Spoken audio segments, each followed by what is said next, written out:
Welcome to Behind the Paranormal with Paul and Ben Eno. What happened to a large group of U.S. Air Force personnel, including high-ranking officers, in a British forest on a winter night in 1980? Are weird events still going on there? What is the significance of the binary codes? Well, hello there, and welcome to the 427th broadcast of Behind the Paranormal with Paul and Ben Eno. I'm Paul, and Ben is once again in transit from Emerson College in Boston, but he will call in from the train if he can, and if the conductor lets him. We have covered the Rendlesham Forest UFO case of 1980 with over 30 hours on the air since 2010, mostly on our CBS radio edition on Sunday evenings. We have done on-air panels and one-on-one interviews with almost all of the major witnesses and many top experts in the UFO field. Ben and I even spent a weekend at the site last September, accompanied by tonight's guest. Now we're getting into local witnesses who have never before been heard from, and we feel that we are still only scratching the surface. And we have done very little on this particular edition of the show for this particular audience on this subject, but I think you'll find it very interesting. Before we introduce our guest, however, let's see who won our contest from last week. The question was, lake monsters are most commonly associated with what animal? Well, the answer was the dear old plesiosaur, a seagoing critter of the prehistoric period, like way back prehistoric period. And Tanya Donahue of Medway, Massachusetts, nailed that one. Well, there you go. The thing's supposed to be extinct, but they resemble many of the photos that reportedly depict common lake monsters, such as our own Champ, right here in New England, in Lake Champlain. So let's go now to Old England, and this evening's guest, our good friend Larry Warren, one of the prime eyewitnesses to the Rendlesham Forest incidents of 1980. Born in the USA, Larry was an Air Force security officer at one of the twin NATO bases in the county of Suffolk, England, in 1980 when these events occurred.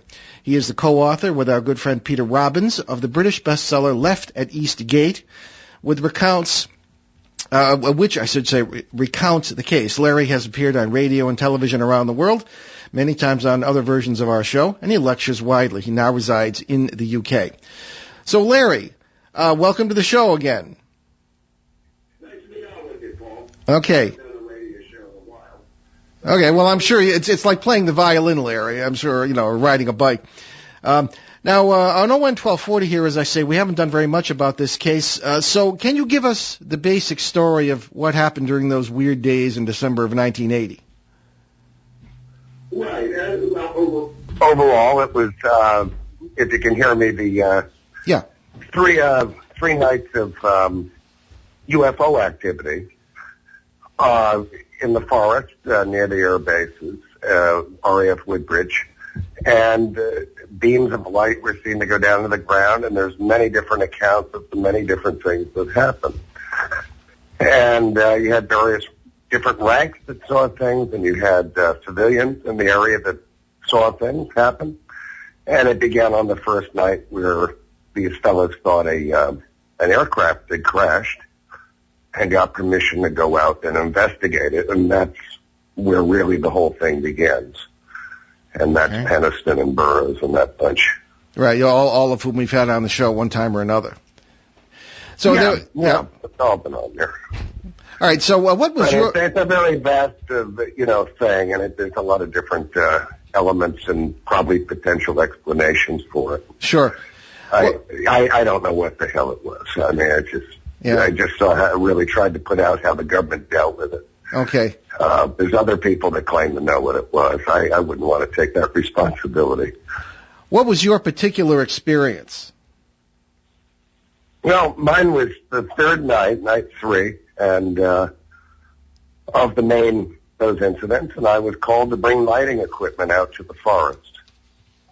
And we got out there, and we got out to a place called Capel Green, where I took you out there. I think you were out in that field. Yes, I remember that. And that seems to be where everything happened. I mean, because I was the whistleblower of the whole darn thing, really. Mm-hmm. And, back in 83. And so nothing ever happened in that field. You'd always get all this stuff. And now it seems everything happened in that field. But I saw an object. I can't describe it well. I don't do justice to it in the book at all, and never will. And I and saw a non-human presence. I don't know what else to call it. And that's, and then we were debriefed from it, and I left the military with an honorable discharge, and I'm the first one to, military witness to talk about it. And I got it out, and I kept it out there for years until other witnesses felt safe enough, I guess, to jump on, get out there and do whatever it is they're doing. Okay. And that's about 30 years, so I was doing it within, days. I mean, I called my mother within hours. It's a real thing, series of real events that happened, and it's real important. And frankly, I don't see it going anywhere. I don't think it's going to go anywhere. And all these years went by. I was 19 then. I'm 52 now, and really, I think it's really kind of a pop culture story. Yeah, it's very. Go ahead, man. Yeah. No, I'm sorry. Go ahead, Larry. The one thing I enjoyed the most when you and Ben came over and did a talk and all, I thought that was fascinating. It was one of the more interesting things I've ever seen down that way. I've gone really off Rendlesham, to be honest. Isn't that funny? It is just this nefarious kind of evil circle of just human ego, and there's not much else more to it. Yeah, there are factions and things that demonstrate to me that there's another hand in this. Now, Larry, could you tell us? We have some questions from people from over the pond who have written in about this, and also our local audience. Welcome, certainly, to call in this evening. There's a lot of interest in UFOs around this area. The number locally is 401-766-1240, and from anywhere in the U.S., 800-449-1240.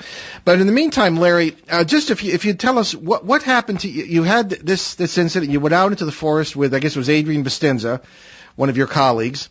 There was a bunch of people out there, and he picked me up with Bruce England, who was a lieutenant at that time, and a couple other guys, and we went from Bentwaters out to RAF Woodbridge and then off into the forest there, and went through it. We broke up into different groups. The lighting equipment didn't work, and we got out to this field, Capel Green. And funny, our wing commander, our deputy base commander, Holt, told this cop over here that he went walking around into this other field with his group and then came back the other side of the field into where we are, and he doesn't have any memory of any of that. It's kind of, the whole thing's bizarre, really. It is, yeah, and we've had Colonel Holt on the show. It's a real UFO thing. Yeah. It's a lot of spooks and dangerous stuff involved in it and craziness. And that's why I think in America, for some reason, America kind of sleepers on all this. Yet it's been on the floor of Parliament here. And, I don't know, I guess it's a big place there, and it's easy to get misdirected and kind of be chasing your tail, I guess. I don't know. So what happened to you after the incident? A lot of the fellows said they were messed with, and you had an interesting story of an underground experience, things of this kind with people. Yeah, well, the next day I called my mother, and I was in trouble from that. Back in New York State, I called her from here in England, and then I, sure enough, I had identified myself as a problem. And so we were debriefed by a guy named, Major Ziegler. It was his office. We were debriefed, and not in an underground base and all. All you have to do is be a UFO witness of any kind, and you just pull your teeth out for the rest of your life on how other people retell everything.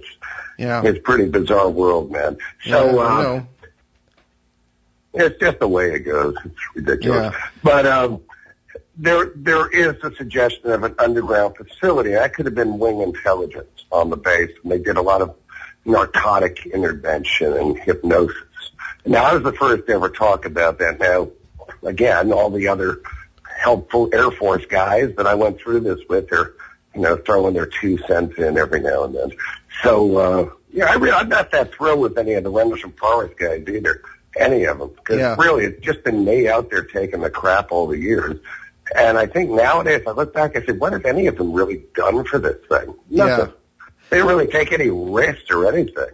Well, so let me just give Let me just give the listeners a little bit of background. This is a part of England where, if you see the movie 12 O'Clock High or Memphis Belle or something, this is where these bases were originally built, I believe, just before World War II, and fortunately they were in a good position to reach Europe with the bomber command and things of this kind. And then after the end of World War II, they became a part of NATO, and we're talking about Rendlesham Forest, which was straddled essentially by two bases, RAF Woodbridge and RAF Bentwaters. And Woodbridge today is still Bentwaters, if I noticed correctly, has become an industrial park, as we call it, and in RAF Woodbridge is still in the possession of the Royal Air Force, as far as I know, and there's still military operations there, although it's a little bit hush-hush. It's the Army on Woodbridge there. It's the Army with the British Army. Okay. All right. Yeah, they only use half of Bentwaters. If you see that Fast and Furious, what's his name? The Rock there, Vin Diesel, I don't know, one of them. The guys I don't know about popular culture. Yeah. Well, they just shot a lot of that on that bit. Oh, okay. And then, so they make a lot of movies down there on Bentwaters itself. But way back in our day, why it's important, I guess to a few people out here in the world, I don't know, but is that we had nuclear weapons there. And that was it. And I'm the only witness that talks about that, because everyone else is like enjoying their pensions and whatever. Good for them. But we had nuclear weapons there. Which was against a treaty with the UK, and which is why always on the show before, especially the higher ranking officers like Halt have always been very reluctant to even talk about that subject. Never mind admit that there were nuclear weapons there. But that's interesting because a lot of people about it, so he don't need to bother himself with it. Well, a lot of people feel that may have been what attracted the UFOs, whatever they may have been. Now, Monroe Nevels, who was another witness, was with you that night, he believes these were some sort of Soviet incursion. This was some sort of Soviet craft. He's the only one with that opinion that I know of. You would think that, and then you would think I knew him a little bit because he was an instructor, but he wasn't with me because he was with Halt, which was hundreds and hundreds of yards away. But this is where the confusion. But with him, he's right on that, and so you got to start applying these people going up saying they're putting their hands all over this stuff and taking notes on what they're observing when it could have been a Russian enemy vehicle. And as far as I knew in the military, maybe I'm stupid, I don't know, but I kind of recall being told not to approach an unknown object or weapon, and and you so, and that's a big factor in this now, and everyone's supposed to swallow that like that's the reality because these are expert military guys. The whole thing is like lost its mind, really. The whole event. I'm very sorry for that fact, but it's ridiculous. Well, the two major stories. I'm ridiculous with it too. It's all ridiculous stuff. Well, the two major stories, of course, are Larry's version, of course, which is that you went up and you were into the field, and there were quite a few people there, and then this craft with the glow around it and the small beings speaking with, was it Colonel later General Williams? And there was an object that appeared there, and it was distorted, and we were. It just kind of happened right in the middle of everything. That some people think that's drugs. They made us think that, and I don't buy that because it's left evidence. Yeah. Or something of some kind of event. I think when you were over, Paul, how you're talking about these elemental things and all that. Yes. This guy, I'll tell you, Paul, there's a great lecture. You should book him. It's really good. Oh, thanks. Well, Ben and I have a good time doing that. Yeah. Well, that was. Me, it's like maybe some little critters are manipulating everything in life, and all this kind of. The rest of it's just wrong. It's the wrong direction. Anything's really possible. Anything's possible. But the other major occurrence was, of course, the Jim Penniston and John Burroughs incident, where they walked up. Particularly, Jim Penniston says he walked up to a craft that was on the ground, literally touched it. It was warm to the touch. There were insignia on it that he wrote down. And he says that he had this binary code downloaded to him that was essentially translated, or at least some of it, as mission to Earth or something like that, and a certain certain latitude and geographical coordinates that I've kind of gone back and forth with them about in private, and things of this kind. So all sorts of things were going on. But before we continue, Larry, let's ask some of the questions from our friends across the pond here. And this is a question from our good friend Brenda Butler from Leston in Suffolk, England, not too far from there. And Brenda is a mutual friend of Ben's and mine and Larry's. She's a UFO researcher and author over there. And Brenda asks... Yeah, she's the first one to, the local ladies. And that's they started looking into this. Yeah, we had our CBS version on January 27th. Brenda was on with Ronnie Dugdale, another fellow in that area who's been a great help to us. He's our show reporter in England. Mm-hmm. And if you want to look up the podcast of that, it's at behindtheparanormal.com. Anybody can, they're free, January 27th. Here's the question, Larry. Who out of the 40-odd men that you say were already in the field when you and Adrian Bustinza arrived there, and of the men that surrounded the craft, can you name? Don't ask me. That's what Brenda's asking. She expects you to remember 40 guys, I guess. I'm here. Okay. Can you hear me? Yeah. Oh, you disappeared on me. I'm sorry. Oh, I'm sorry. That's funny. All kinds of odd things have happened during these shows about this subject. Always. Okay. Well, Brenda was asking of all the people standing around the craft when you walked up to it, how many can you name? How many can I name? That's a good question. Yeah. Not as many as she might want, but we know enough of them. Okay. Yeah. All right. I didn't know everybody else. I mean, there was, oh, God. Well, I know Ball was there. Well, we could go right down. Well, you don't have to name them, but I guess she just wants to know if you could. Yeah. All right, well, no, not every one of them, that's for sure. I just know the one that says he wasn't there was, and that's name is Williams. So there you go. Okay, and he was the base commander. Yeah, he just had to sue me if I'm wrong, but he won't because I'm right. I've never been sued on that, everything we've said and putting people in places because I was telling it straight, and that's the bottom line. It's always been that way. All right. I don't know the names of everyone, and frankly, we know Thompson, a lot of guys that just vaporize, man. These guys are just, you can't find these guys. Okay. Or they come up and, they don't say much and nothing. Okay, so well, here's another question. This is from Archie Downs of Durham, Norfolk, England. And Archie asks, how certain is Larry that his encounter was on the same night as Halt's? This is a question Ben and I have asked. And is he certain that it was the 28th into the 29th December, as it seems incredible that the two parties did not see each other, particularly when Halt's, and this is Colonel Halt, Deputy Base Commander, when Halt's team entered the farmer's field, that's the one you showed me at Capel Green, as it is in direct view of his landing site. I guess meaning your landing site. So did those occur on the same night? Is that the question? Is that done, or is there more to it? That's it. That's the question. Oh, that's the question.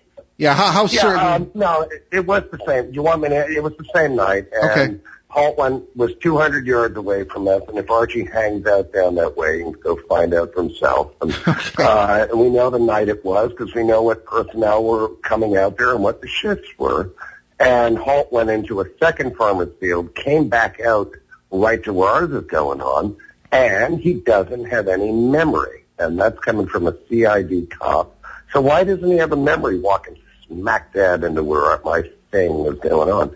So, Arch, get out there and start looking around, man, and asking these people. Good for you, brother. Well, there are more questions, but Larry, you've had one of the things we ask of witnesses to major paranormal events such as this is whether you or they have had other paranormal experiences in their lives, and the answer very often is yes, and it's yes with you too, isn't it? You have had other experiences, as if you were sort of sensitive to this kind of thing. Absolutely, I have. Definitely, yeah. A lot of strange things. Funny enough, my son, we keep that. We don't really throw this down at him or anything. I'm not from a family where this stuff is really popular or anything. But my son has got a sense on things. He picks up things, sees things. And it's just some people do and some people don't. And it's an amazingly freaky world out there. There's some strange things about. And so, yeah, and maybe I was predisposed. I don't, I'll never know in this life anyway. Okay. I'm nothing special with Rendlesham other than I am the guy that kicked the door down. I'm not just the third night guy like old Arch or anyone else says. I literally am the guy that made that public, took the risk, no thanks to anybody in the UFO community. My co-author took risk, Peter Robbins. Yeah. And no one's done jack the way I did, and I challenge any of them. I'm either in or out of the military. No one in history has done what I did on this subject. No one. And that sounds arrogant, but damn true. And I'm very proud of it. Mm-hmm. So people should do their own homework, because I don't want to be a messiah. There's a few others running around with Rendlesham, I think. Oh, yeah. No, certainly, yeah. Now, here's a question from Ronnie Dugdale, who's also a mutual friend of ours from the Rendlesham neighborhood.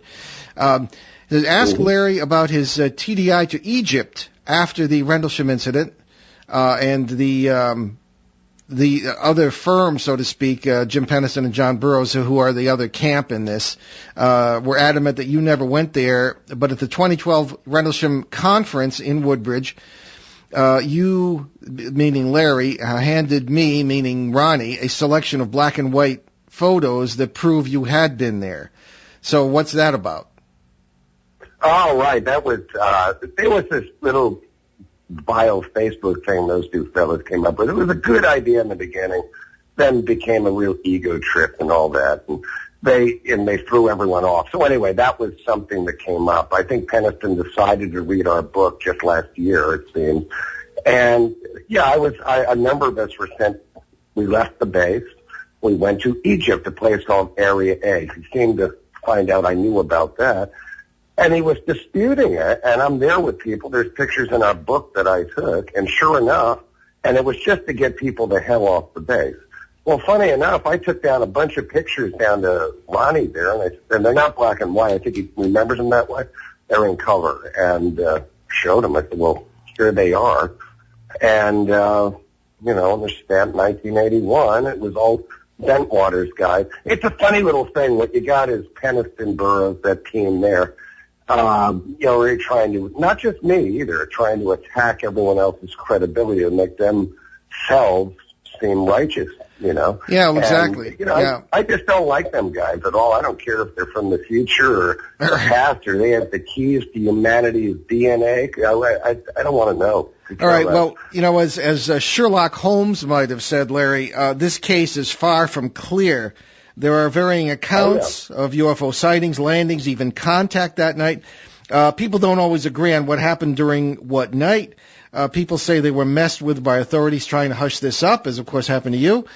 And while I've personally never been involved in anything quite this epic, I have been at the center of several major paranormal cases where there were a number of witnesses in different places at different times.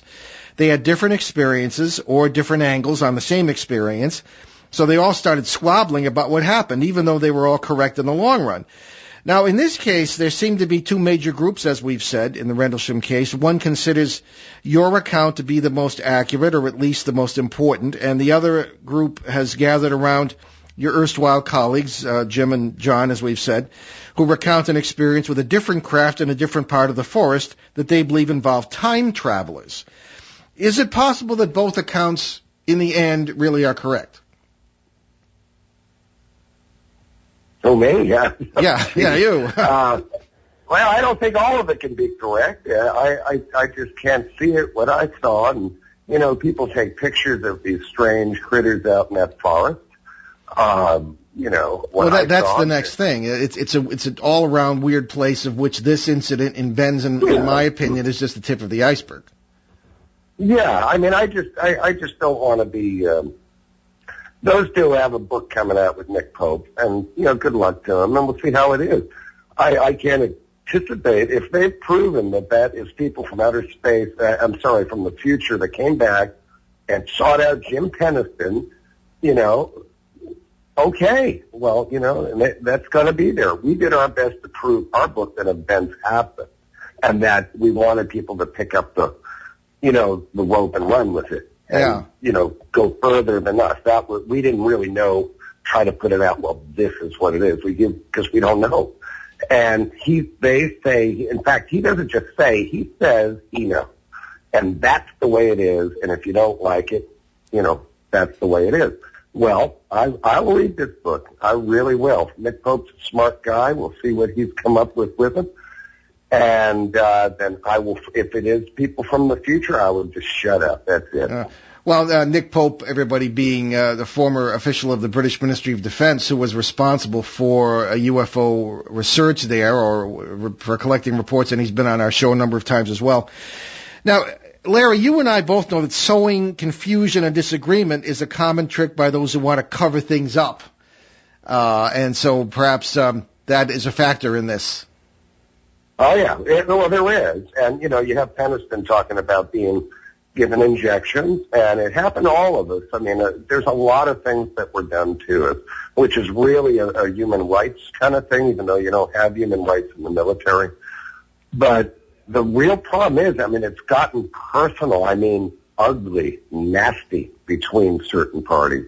Yeah. Dangerously nasty. And that's all I'm going to say on that.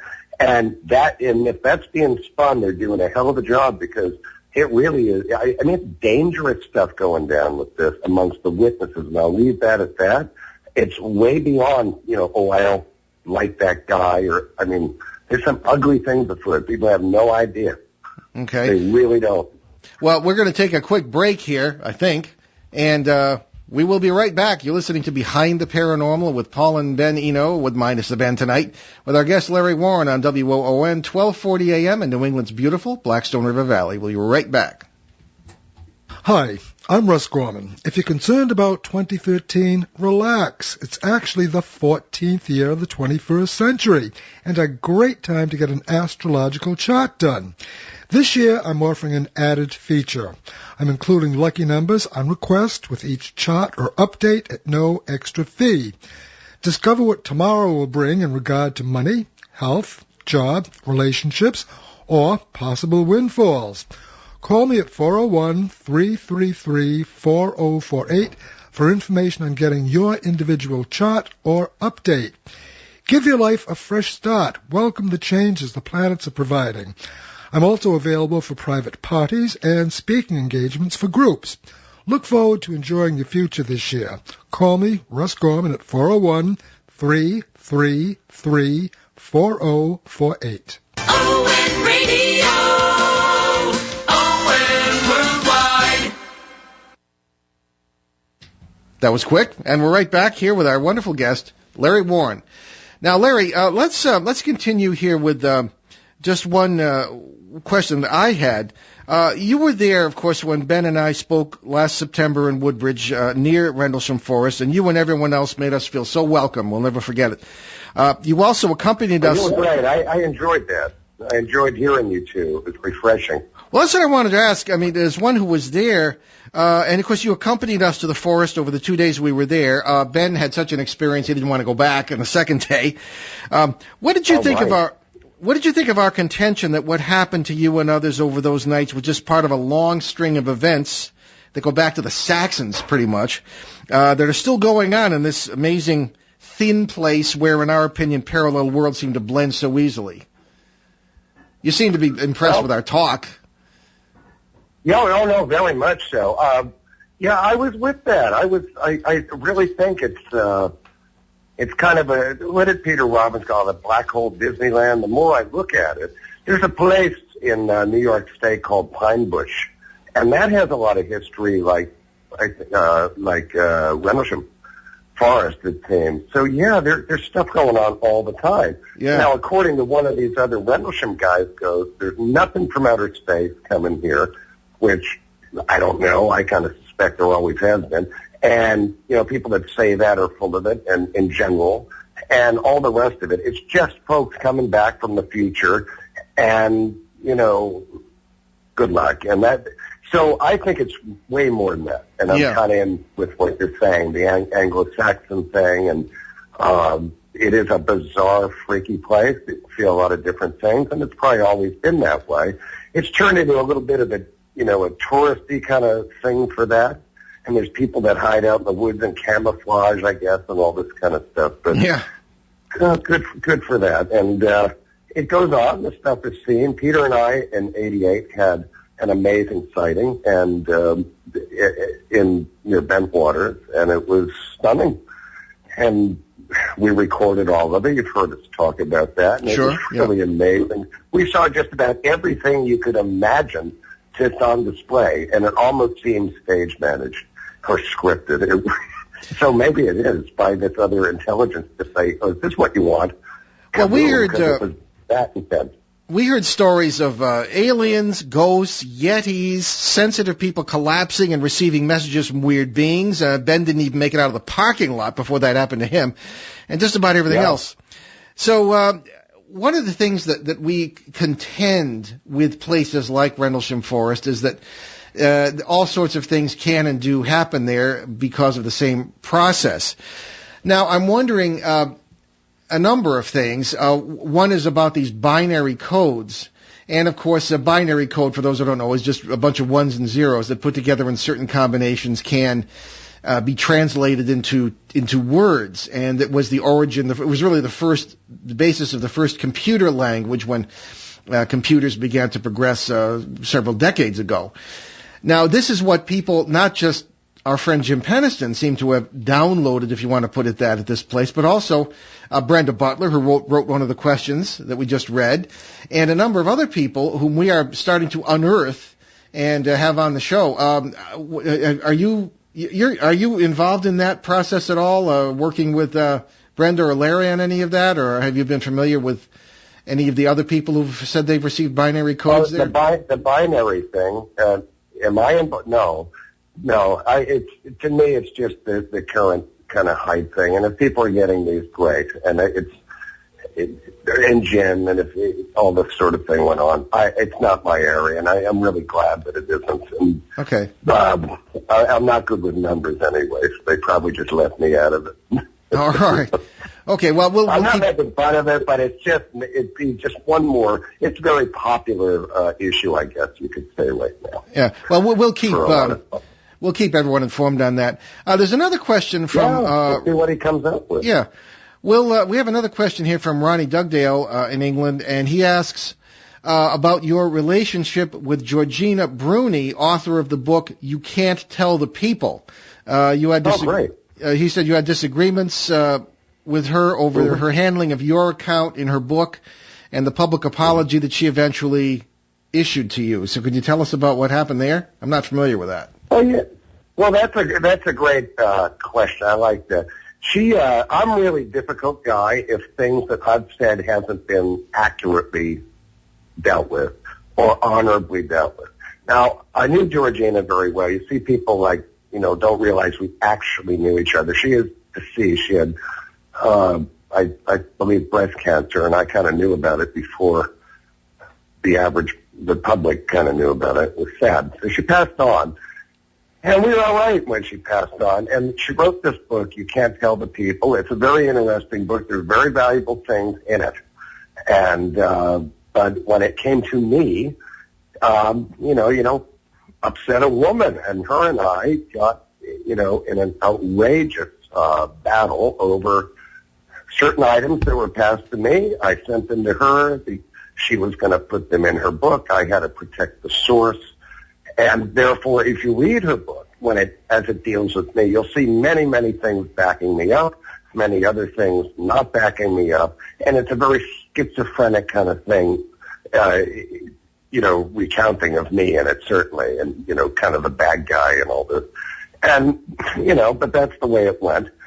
Her book came out, and some years later, she had some other people admit what I said was true all along. And she stood here in Leeds and said and apologized for it. I think it was 2001. And I was right there, and, kind of the audience got kind of mad because a number of them had read that book.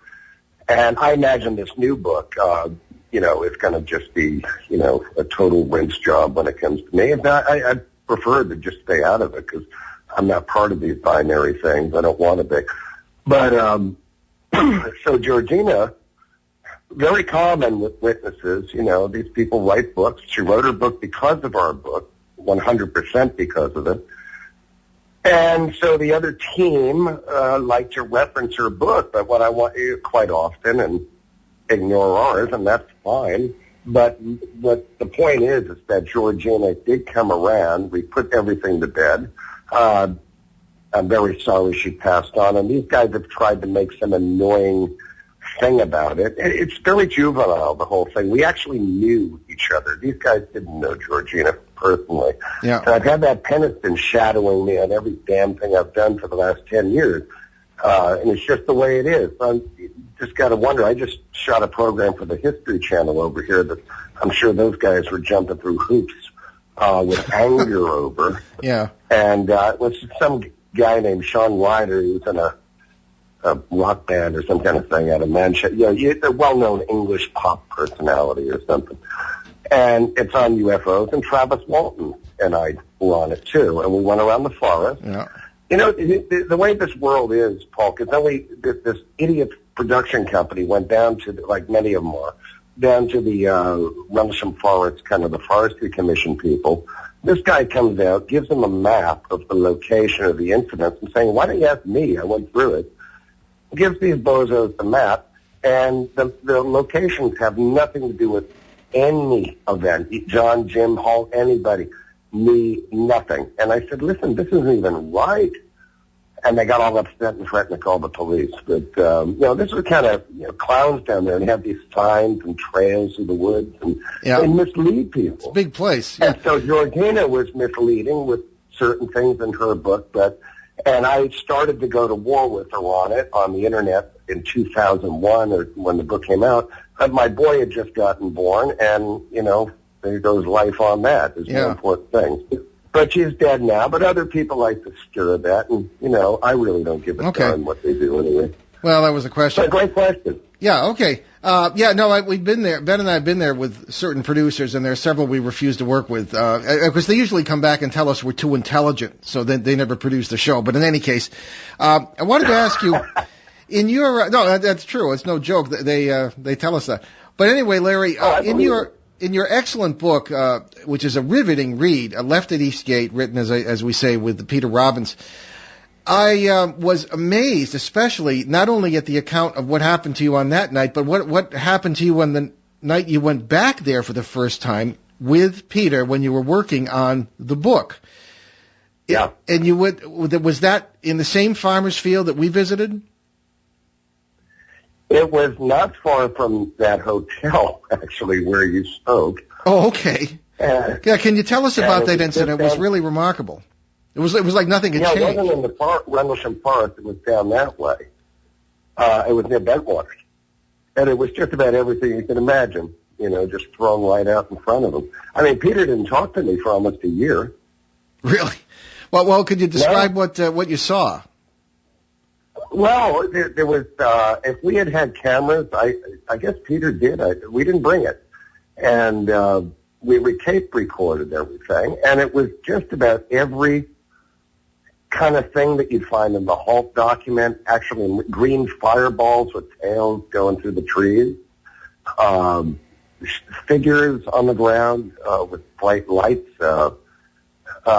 these triangular things flying through the sky, and all out in this area. It was just like, let's put this on for them. It was really artificial. That's what I guess how it seemed. Our first night there and this activity happened, and it was very, very strange. It was, and we literally, Peter, I think, we fell out for a bit over that. Yeah. It was like, if you think about it, then the phenomena happened, funny enough. Very creepy. Well, very much. It did. It was, having been there ourselves. Yeah, but having been there ourselves, we can certainly testify that that's no exaggeration. Now, one thing I've noticed, the photos we took that night we were out there, which was in September of last year, it was you and Brenda and a few of our listeners from that area went out at night, and Ben had his experience. It was like, and he does, I'm used to it kind of by now. It's sort of the shaman thing. He just he collapsed.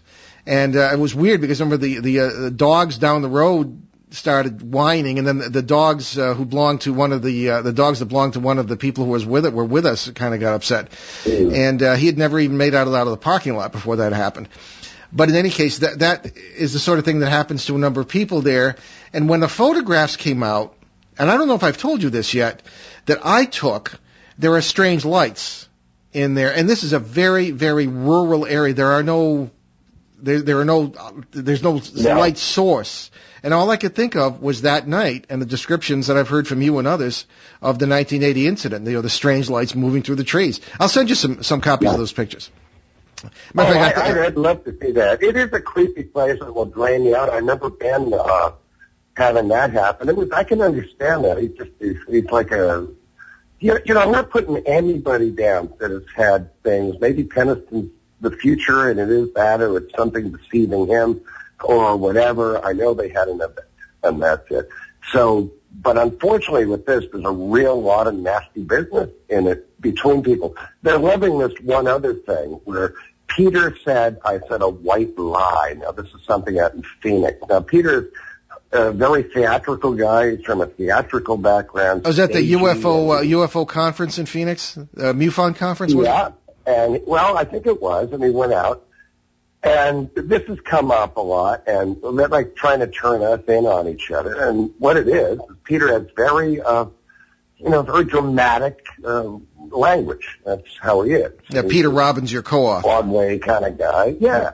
A Broadway kind of guy, and theater and all that kind of thing. And so he uses language that hasn't been heard in the West for 150 years. I mean, he just is an old school dude.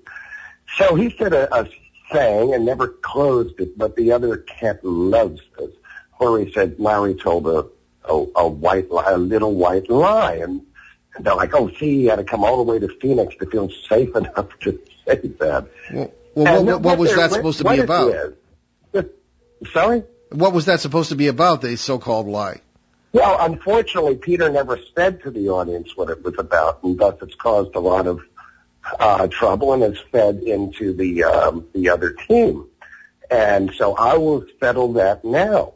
What it was, and it is recounted in our book exactly like it, and what it is that when I came out, and I did an interview. I think that Linda Howe, Molten Howe, and 1985 and all. I've been around a long time. It's longer than any of them.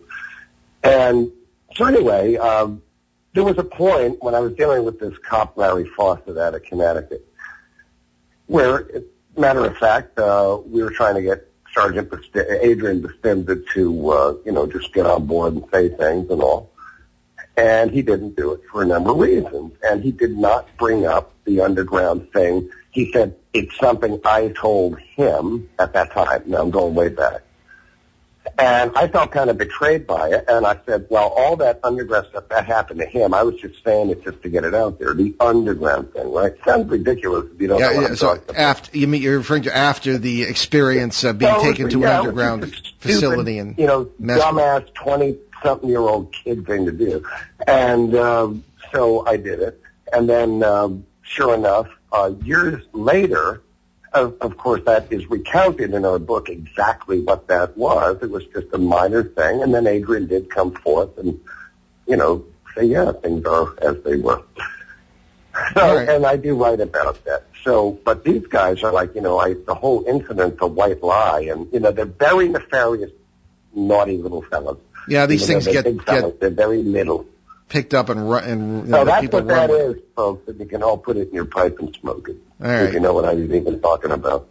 But these things keep coming up, and you have to really watch what you say, because Peter just said that and probably forgot what he was going to say next and went on to the next thing. Well, these guys are rubbing their, little furry tentacles and just, loving every moment of it. It's a shame. These incidents have such important implications. It's a shame they have to descend into politics, so to speak.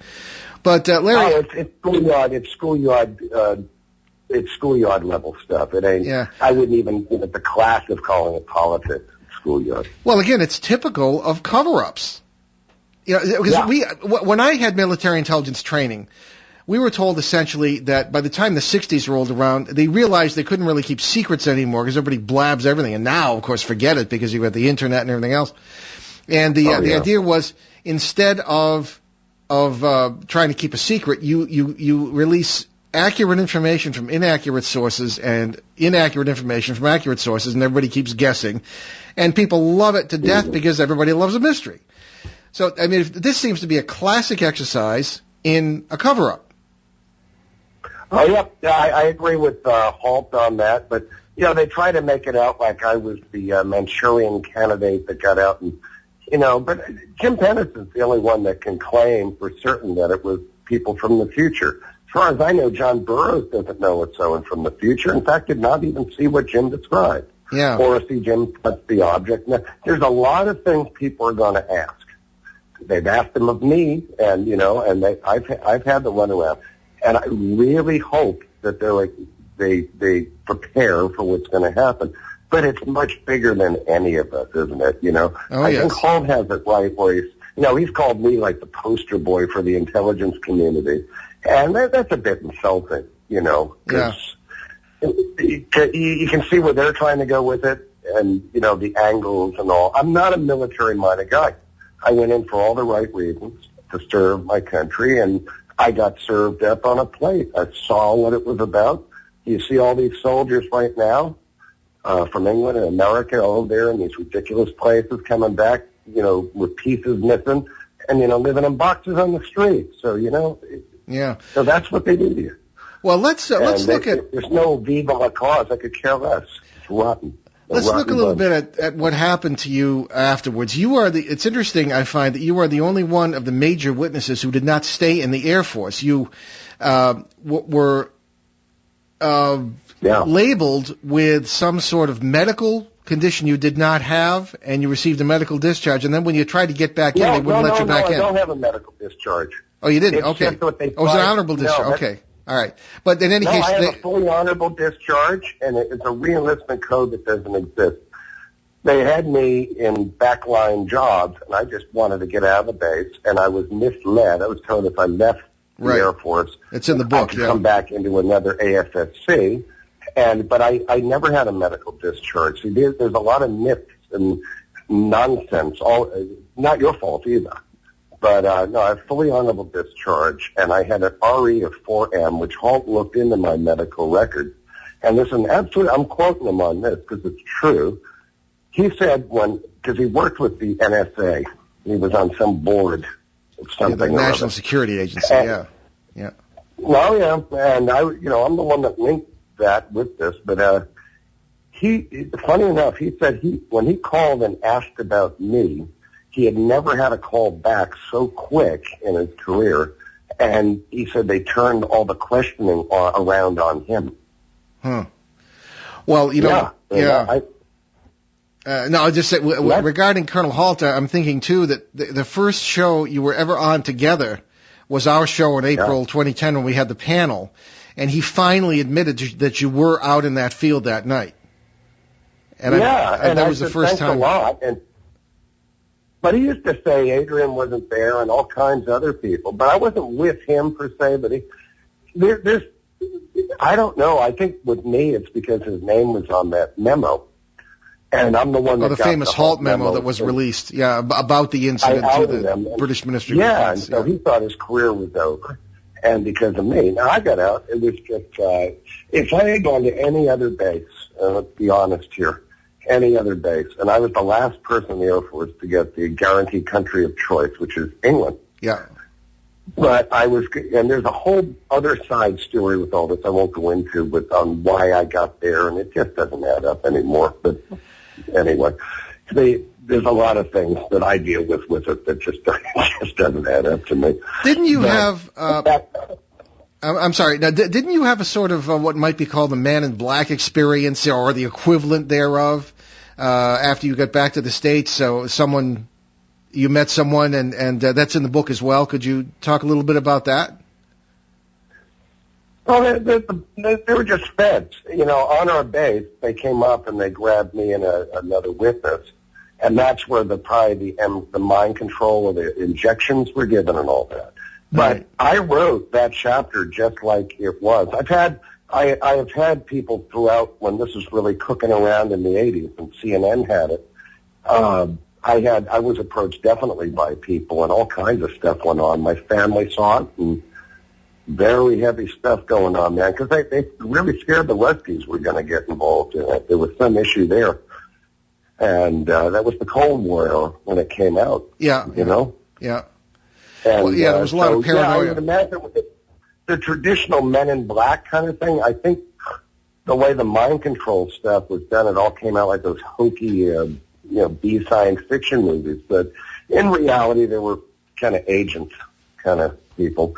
And the positions of where we were, the base itself was dreadful. And let's be honest. If I'd gone to any other air base, I probably would have had to retired from the Air Force. Yeah. But then this damn thing happened there. But I think now back on why I was on that base, the things I don't want to get wiggy with it, but it doesn't add up. There's things that I think a lot of us will put in place.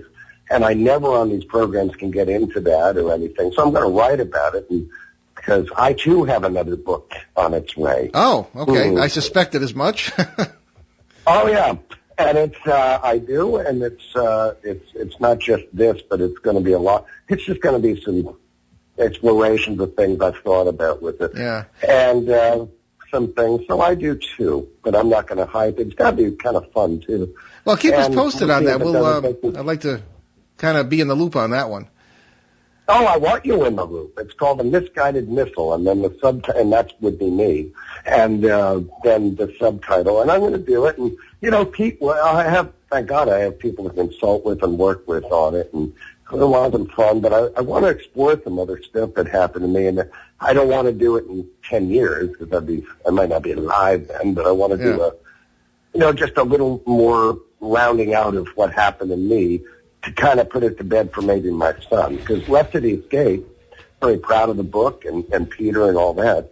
But in reality, it was written by a guy in his late 20s, my parts of it. Yeah. Well, why don't we... I really wanted to write it and just throw it away and run from it. So a lot of that, I was in my 20s. Okay. Well, before we run out of time there, Larry, tell us, I know the book is out of print in this country or completely. How can people get hold of it? I got it from Amazon. What book is that? Left at East Gate. Oh, no, Left at East Gate's in, just go on Amazon. It's Cosmo On Demand. Yeah, you might not find it sitting in, but it is absolutely a very successful book, still in print 16 years later. Okay. And it's the 2005 updated edition where Bud Hopkins did the foreword. Great. And Larry, that is available on Amazon. Good. I'm afraid we're out of time, Larry. I had another question or two, but we'll have you back, and because we have to get off the air a few minutes early because we're being preempted by Bryant College basketball. So, Larry Warren. No worries. I hope to see you soon, my friend. I hope so too. I hope we'll be back real soon, Larry. You're always a good friend, and we'll be talking to you soon off the air. Well, thanks for supporting us. Well, thank you for everything. All right. Good evening then. Okay, folks. We're just about out of time here, so. We are going to suggest that you look at BehindTheParanormal.com for all kinds of free podcasts and information. You can also buy my books there, subscribe to our newsletter, or become a reporter for our show. There are nearly 450 free podcasts there. So many thanks to our producer this evening, our dear friend Steve Bianchi. And next week, March 4th, we will welcome we'll try to welcome again, hasn't worked out yet, but Neil Hobbs from the University of Rhode Island for a discussion of H.P. Lovecraft and the paranormal. H.P. Lovecraft being the famous horror writer from Providence, who was a distant cousin of Ben's and mine, and well known in that community. What did he know, and when did he know it? Or did he know it? And Ben will be back at the studio with us next week because he'll be on spring break, so that'll be a treat. On our CBS radio edition on March 3rd, Ben and I will welcome Tom Reed and Jim Morris for a discussion of the use of lie detectors in paranormal cases, specifically in the reported alien abduction of Tom's whole family. And we leave you this evening with a thought from that grim old darling Edgar Allan Poe. It is by no means an irrational fancy that, in a future existence, we shall look back upon what we think our present existence has been a dream. Thanks a lot for listening, and we bid you good evening. Return to this radio frequency 167 hours from now for another edition of Behind the Paranormal with Paul and Ben Eno.